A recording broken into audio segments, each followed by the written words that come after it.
Hi, this is the Nyack with another episode thoughts for Sailor Moon Crystal, and this one, of course, being the episode number 3.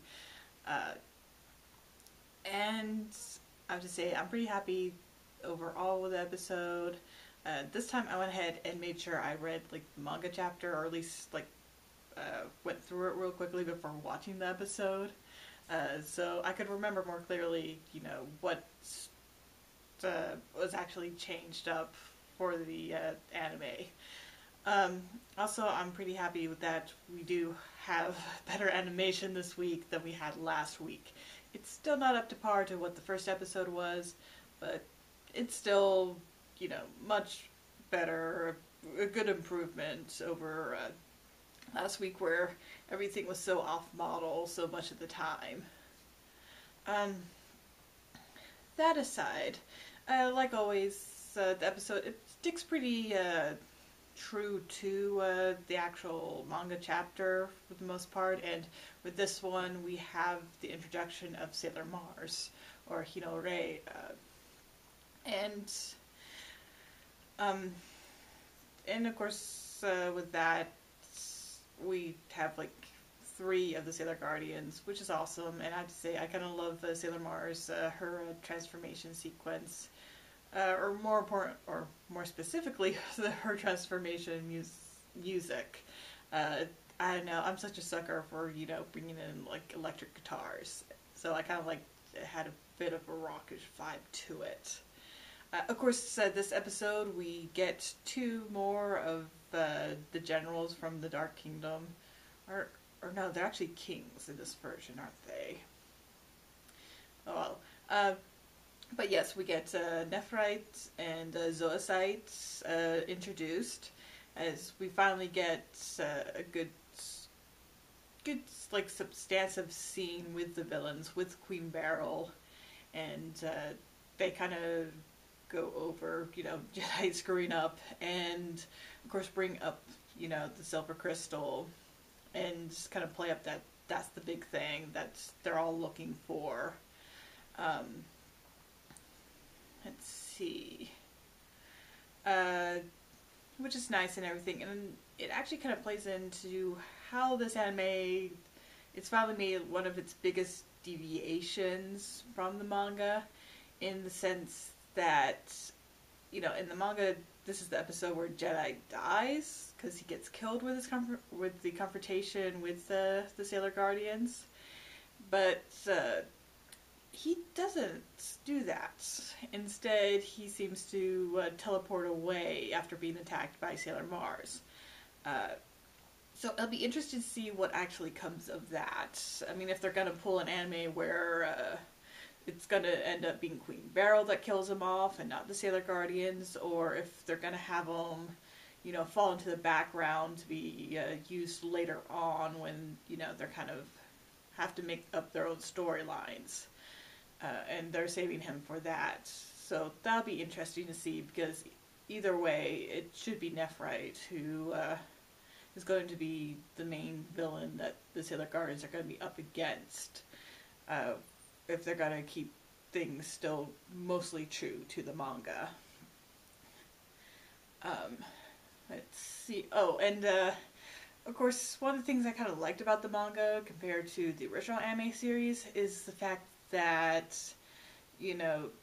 Usagi and Mamoru, they're not completely in the dark about who each other are. I mean, they're able to start figuring out rather early on, and we do see a little bit of this, and not only that, but we also get the scene where Mamoru shows Usagi that, he's a high school student, which is another thing I really liked about the manga compared to the original anime series, where they decided to randomly age him up to be a university student, which I never really got. But no, in this, he is, in the manga, only a second-year high school student, which, makes the age difference not so bad between him and Usagi, since, I remember thinking that it seemed kind of skeevy a university student was dating a junior high student back then. Um, and of course the fact that when he shows up as Tuxedo Mask, it's after he's seen Usagi do her little transformation into, the stewardess. So while he doesn't know that, or while I don't think he can definitely confirm that she is Sailor Moon, he definitely knows there's something special about her, and that she's got some kind of magical powers. Which again is something like I really appreciate about the manga, because with the anime it seemed so ridiculous that neither of them really suspected each other for as long as they did. So it's nice to see, like, be able to watch an anime version of Sailor Moon where you don't have that ridiculous going on.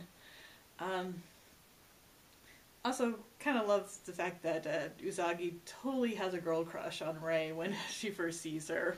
I thought that was pretty cute. And I think in this episode we really see Usagi starting to be more like the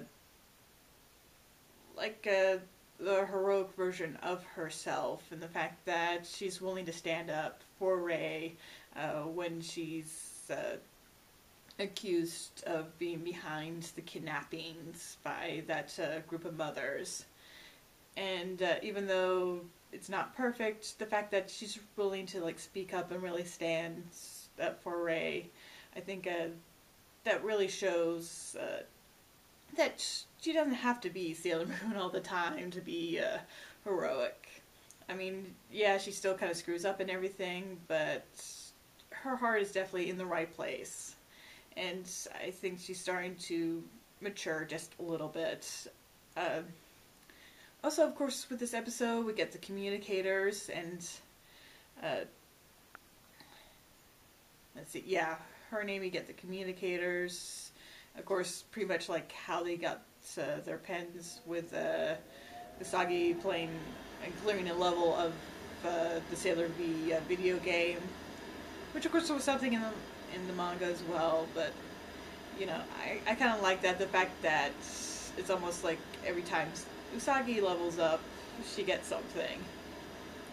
And in a way, you kind of feel like in this episode, she really has leveled up, because like I said, she's really kind of growing into the role of being a hero.